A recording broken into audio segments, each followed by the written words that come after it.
Perkenalkan, nama saya Yesi Mustika dengan NIM 22006049 dari Departemen Bimbingan dan Konseling.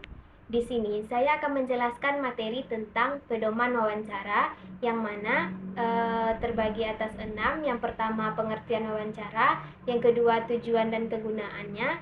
Yang ketiga, jenis dan bentuk. Yang keempat, latihan penyusunan pedoman wawancara. Yang kelima, pengadministrasian dan teknik pengolahan. Yang terakhir yaitu pengolahan hasil wawancara. Untuk penjelasannya, simak video berikut ini. Baiklah, pembahasan yang pertama yaitu tentang pengertian dari wawancara.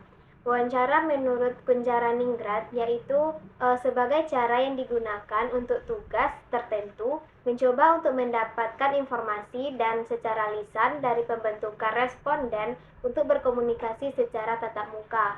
Yang kedua yaitu menurut Esterbeck dalam Sugiono pada tahun 2019, wawancara adalah merupakan pertemuan antara dua orang untuk bertukar informasi dan ide melalui tanya jawab, sehingga dapat dikonstruksikan maknanya di dalam satu topik tertentu.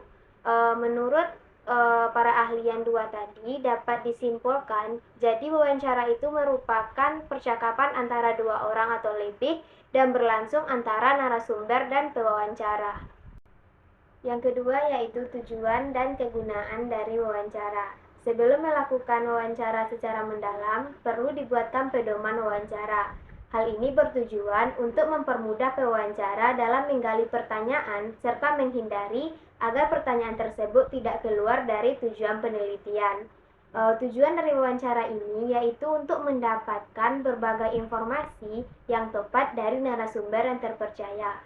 Wawancara ini dilakukan dengan cara penyampaian sejumlah pertanyaan dari pewawancara kepada narasumber.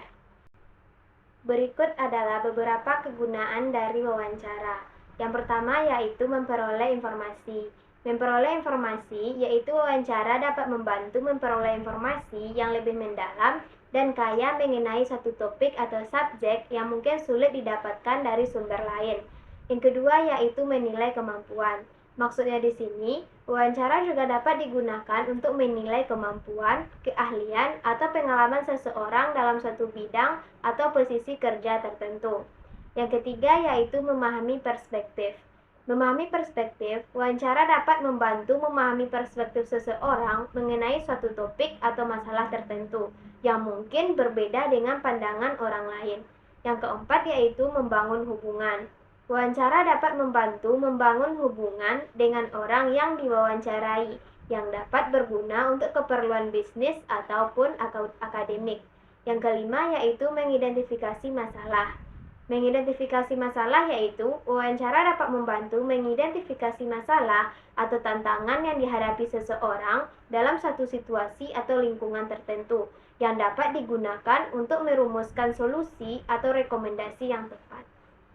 Yang ketiga yaitu jenis dan bentuk. Berikut adalah beberapa jenis dan bentuk pedoman wawancara yang umum digunakan. Yang pertama yaitu pedoman wawancara terstruktur. Pedoman ini memiliki daftar pertanyaan yang telah disusun sebelumnya oleh interviewer. Pertanyaan ini memiliki urutan yang jelas dan spesifik, sehingga interviewer hanya perlu mengikuti urutan pertanyaan sesuai dengan pedoman yang telah disusun. Yang kedua yaitu pedoman wawancara semi terstruktur. Pedoman ini juga memiliki daftar pertanyaan yang telah disusun sebelumnya oleh interviewer, namun interviewer diperbolehkan untuk mengajukan pertanyaan tambahan yang relevan selama wawancara. Yang ketiga yaitu pedoman wawancara tidak terstruktur. Pedoman ini tidak memiliki daftar pertanyaan yang telah disusun sebelumnya. Interviewer hanya memiliki topik atau tema yang ingin dibahas, namun detail pertanyaan ini dihasilkan secara spontan selama wawancara. Yang keempat yaitu latihan penyusunan pedoman wawancara. Berikut ini adalah beberapa tips untuk melakukan latihan penyusunan pedoman wawancara.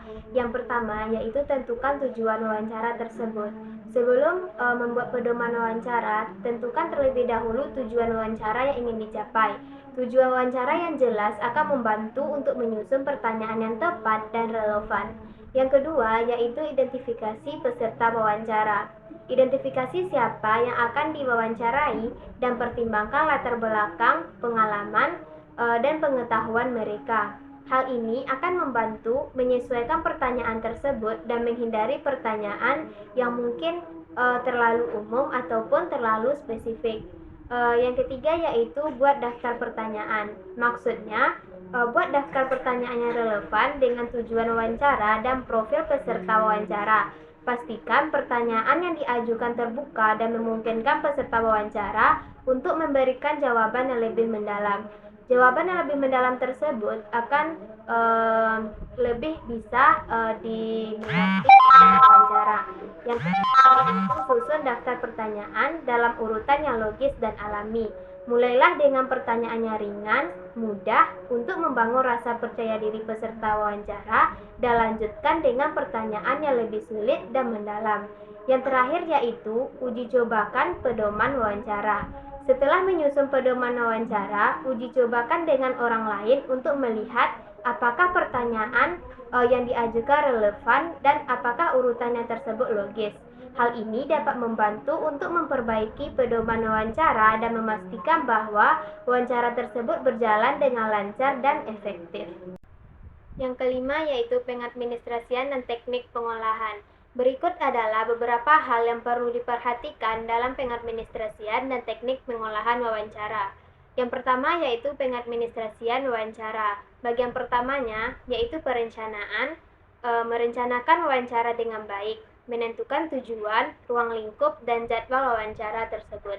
Menyiapkan pertanyaan yang akan diajukan sesuai dengan tujuan penelitian. Yang kedua yaitu memilih responden. Pemilihan responden yang tepat sangat penting dalam wawancara. Responden harus memiliki kriteria penelitian dan memiliki pengetahuan yang cukup untuk menjawab pertanyaan dari penelitian tersebut. Yang ketiga yaitu jadwal wawancara. Menjadwalkan wawancara dengan baik untuk memastikan kehadiran responden dan jangan lupa untuk memberikan informasi yang jelas tentang waktu, tempat, dan durasi wawancara. Yang keempat yaitu pelaksanaan wawancara. Selama wawancara, interviewer harus membuat catatan mengenai jawaban responden dan memastikan bahwa semua pertanyaan telah dijawab dengan jelas. Dan tidak lupa untuk meminta persetujuan responden untuk merekam atau menggunakan wawancara sebagai data penelitiannya. Yang kedua yaitu teknik pengolahan wawancara. Pada teknik pengolahan wawancara ini, bagian yang pertamanya terdapat transkripsi. Setelah wawancara selesai, interviewer harus segera mentranskrip rekaman wawancara dalam bentuk teks atau catatan tulis tangan. Hal ini akan memudahkan dalam analisis data. Yang kedua yaitu kodifikasi. Kodifikasi merupakan setelah wawancara ditranskripsikan, interviewer harus memilah dan mengelompokkan jawaban berdasarkan topik atau tema tertentu. Hal ini akan memudahkan analisis data. Yang ketiga yaitu verifikasi.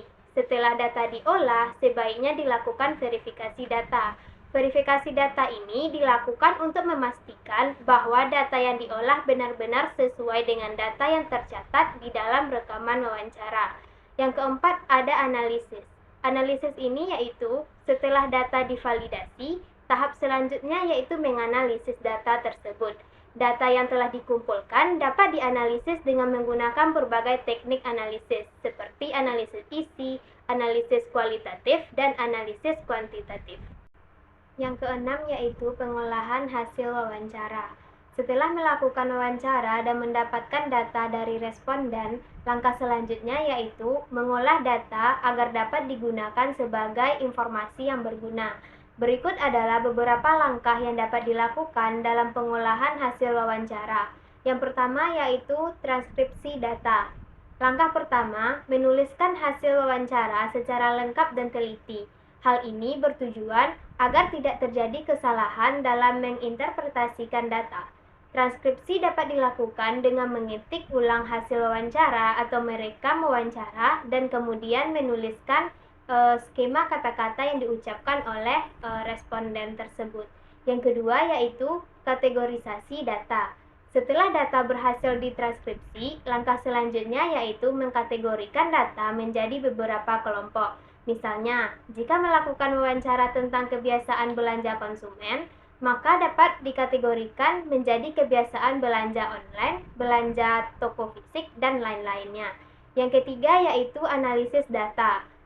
Setelah data berhasil dikategorikan, langkah selanjutnya adalah melakukan analisis data. Dalam hal ini, analisis dilakukan untuk mengidentifikasi pola dan tren dalam data, serta menemukan hubungan antara data yang satu dengan data yang lainnya. Analisis dapat dilakukan dengan menggunakan perangkat lunak statistik atau menggunakan analisis kualitatif. Yang keempat yaitu presentasi data. Setelah data berhasil dianalisis, langkah selanjutnya yaitu mempresentasikan data dengan cara yang mudah dipahami oleh orang lain. Data dapat disajikan dalam bentuk tabel, grafik, atau diagram. Hal ini bertujuan agar orang lain dapat memahami informasi yang disajikan dengan mudah. Yang terakhir yaitu verifikasi data. Langkah terakhir dalam verifikasi data, dalam hal ini data diuji ulang untuk memastikan bahwa hasil analisis benar dan sesuai dengan fakta yang ada. Verifikasi dapat dilakukan dengan menguji kembali data, dengan mewawancara yang sama atau dengan meminta pendapat dari ahli di bidang yang relevan. Sekian pemaparan materi tentang pedoman wawancara dari saya. Apabila ada kesalahan dan kekurangan pada saat menyampaikan materi, saya mohon maaf. Saya akhiri. Assalamualaikum warahmatullahi wabarakatuh.